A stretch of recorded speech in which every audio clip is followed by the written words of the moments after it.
Salam sigap dan shalom. Renungan kita pada hari ini, Rabu 30 November 2022, berjudul Umat Allah dijanjikan kecurahan Roh Kudus.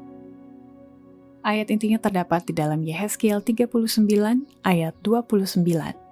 Aku tidak lagi menyembunyikan wajahku terhadap mereka, kalau Allah mencurahkan rohku ke atas kaum Israel, demikianlah firman Tuhan Allah.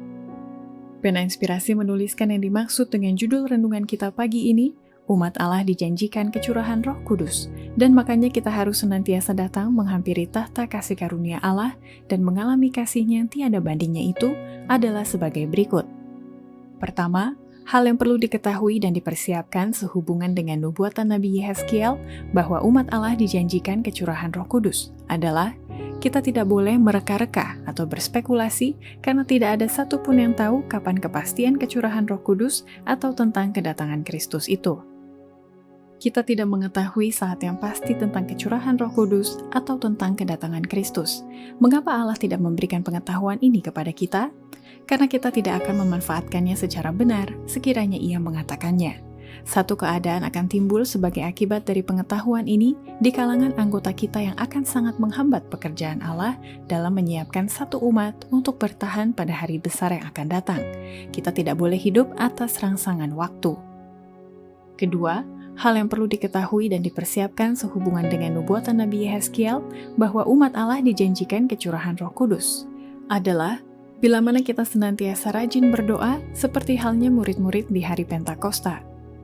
Kita harus tekun berdoa untuk kecurahan Roh Kudus sebagaimana murid-murid itu berdoa pada hari Pentakosta. Kalau mereka membutuhkannya pada waktu itu, maka kita lebih membutuhkannya lagi sekarang ini.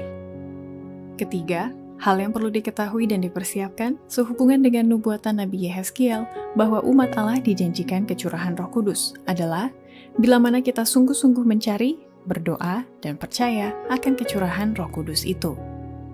Kecurahan Roh Kudus ke atas jemaat dinantikan pada masa mendatang, tetapi adalah kesempatan bagi jemaat untuk mendapatkannya sekarang. Carilah itu, doakanlah itu, percayalah akan hal itu. Kita harus memilikinya, dan surga sedang menunggu untuk menganugerahkannya. Keempat, hal yang perlu diketahui dan dipersiapkan sehubungan dengan nubuatan Nabi Yehezkiel bahwa umat Allah dijanjikan kecurahan Roh Kudus adalah bahwa takaran Roh Kudus yang kita terima akan sebanding dengan takaran kerinduan kita untuk mendapatkan kuasa Roh Kudus itu. Takaran Roh Kudus yang kita terima akan sebanding dengan takaran kerinduan kita dan iman yang ditunjukkan untuk itu, serta pemanfaatan yang akan kita buat dari terang dan pengetahuan yang hendak diberikan kepada kita.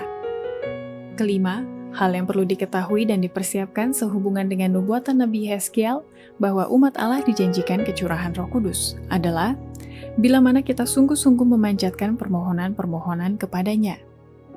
Kita masih belum cukup rela untuk mengganggu Tuhan dengan permohonan-permohonan kita dan memohon kepadanya karunia Roh Kudus itu. Tuhan ingin agar kita mengganggu Dia dengan hal ini.